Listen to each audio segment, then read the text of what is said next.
you know, I have a Weibo, and with Weibo, nothing is linear anymore. No. So it's up to the player to kind of overcome that hurdle. Yeah. Really figure out, and it's like what you get the advantage of, you get more tracking on the options that you want, and you get to really mix up your timings. Because people are always talking about like stances, like let's say like a roll dash, like Fang, like Paul. Yeah. They have to commit to an option. They can choose not to do an option, but then you just kind of awkwardly rolling in their face. With the wave dash being able to just cancel and block at any time, that's the real like I never have to commit. Yeah. It's the power of it too. So it's like you have this tool, and even though there's an executional barrier to it, to using it effectively, like it's still so freaking strong. And sometimes it's so strong you don't even have to use it. The player just has to be aware of it. I don't think I saw like really that many wave dashes from Johnny in the earlier match, but just simple immediate it was just timing. Small ones, right? Like with just a close distance, but he wasn't using it as like a guessing game, right? Yeah. It's just more like a close distance for mix up. Yeah. Give that character that little bit of extra range that they needed. Yeah. Round 1. All right, well, if you guys are throwing predictions out there for who's going to be the next character in the season, it's not mine, all right? It's not my character. She ain't coming back, all right? I'm hoping. So she ain't coming back. Would it have to be her, or would you play any Muay Thai rep that comes in? I want it to be her. Oh, yeah. I'll begrudgingly play Faulkner, but I'm not playing Bruce. Oh, interesting. You're not a Bruce guy. No, I think he's boring. Ah, that's so funny. Outside of back 2, I think he's mad boring. You don't want to see back 2 into stance into back 2 into stance. No, because the way we worked some of the characters from 7 to 8, I feel like they kind of did her dirty in 7. Yeah. Right. She didn't get much love in the story. It was kind of weak. Her characterization was very weak. There's free reign now. They can make her really unique and interesting. They have the ability. I don't think they will. I don't think they will.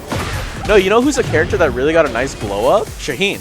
I have been hearing nothing but people raving about new Shaheen in Tekken 8. No, he's good. Yeah. He's super strong. Honestly, he's like one of these under the radar types. Yeah. Where like you don't know you hate the character until you fight like that one good guy in rank. You're like, this character's broken.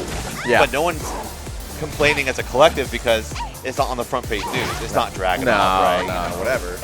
Nice break. Nice break sign. Okay, he's trying. Okay, no. Interesting. Does not opt for the run mix up. Oh, just whittles down. Yeah, just whittling away with those pokes. I'll take the end of there. Yeah, so for me, it's just kind of like I just want to see a Muay Thai rep. If it's Fog, if it's Bruce, if it's Josie, I want to give it a shot. Yeah. I mean, don't get me wrong. I'll play each character around because, give it a shot. Yeah, why not? You never know what might click. Wow, instant running exploder. That move was so scary. If he had ducked at the wrong time, he would have just died instantly. Yep. Does so much damage. You see that little bit? Oh. Sine was really getting back that health, but one chunky punish from JAKEMAN just immediately wiping away all his hard work. Yeah, most of the stuff that Jake was doing here was just play the punish game and then just small poke. Yeah.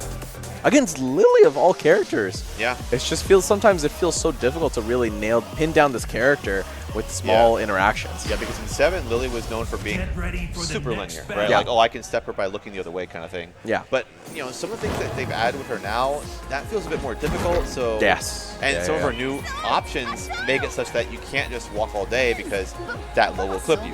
That high will clip you. So you're like, okay, well, now I gotta kind of have to play the range 1 a bit more carefully. But and because in Tekken 8 you're constantly trying to force interactions, you'll have Matterhorn to worry about that you'll never know when it's gonna come out. Yeah. I fought Elio earlier, and Elio knocked me out because one, they played very well. They played very well, just the aggression, and it was very difficult because when I started to do pressure, I did down forward 2, and Matterhorn went under it. And I'm like, hey, you know what? That's in the game. That's a classic Lily move, yeah. Right? And it's like, what can I say? Like, it was in the game, and it's just like they pressed it, they got it. And that's what I think we need to see from Sine right here. You gotta be a little bit more wild, man. I think so. Because honestly, oh, just like that, okay, just like let's that. go. There we go. Turn it around. Rage. I think Lily's tools are really good for her in this game. I think they fit her better in this game than they did in 7. Yeah. There we go. There we go. But it does require you to be willing to, like, Matterhorn. Yeah. You gotta do it sometimes. No, it's because that's the beauty of it.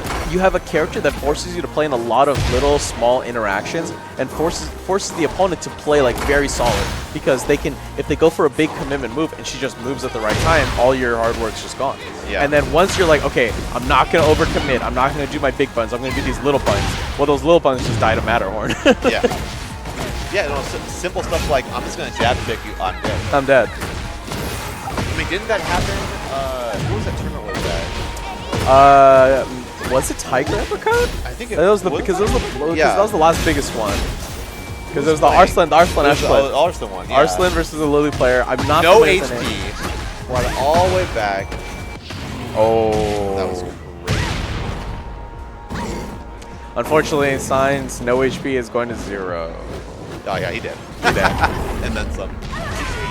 Got the pyrotechnics in the background for a good measure. Yeah. He set him up beforehand, you know. Yeah. I got to land it right here. He's just got a little care. It's like how Paul always carries a wall with him. Yeah. Well, it's like he got the sees a mark on pyrotechnics. the ground, you know. It's like actors, right? Yeah. I got to land my mark. Yeah. Nice. Challenging the cancel. I like this. I think if you, especially if he hasn't shown you otherwise, you need to start doing things like that, because if you don't, then he just has mental frames to work with all day long. Yeah. And that's how he gets away with a lot of this nonsense. It's just like, okay, I can play mental frames. Now I know you want to press, I go in. Yes. Nice block. Not quite the punish. I think Oh, he was man. expecting a little the hide. So the online strat, at least for second 7, that's why I always laugh when I see Lily see Matterhorn, is Yeah. 2-4 Matterhorn. That's the classic. If you do 2-4 in the Matterhorn, whatever button they press is going to get destroyed. Oh my gosh. If it's a high, rather. You know? Yeah. And some mid sometimes. So I saw 2-4. I was like instinctually like, Matterhorn? Like, oh, Sine's crazy. He's not that crazy. No. Maybe he needs to be though. Maybe. I don't know. This is getting the game's closing out. Nice. Yeah. Yeah.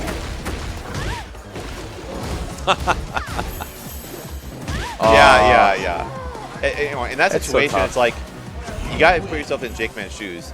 Do I need to stand back up? Yeah. I have a life lead. I got all this. I'm just going to chill down here, bro.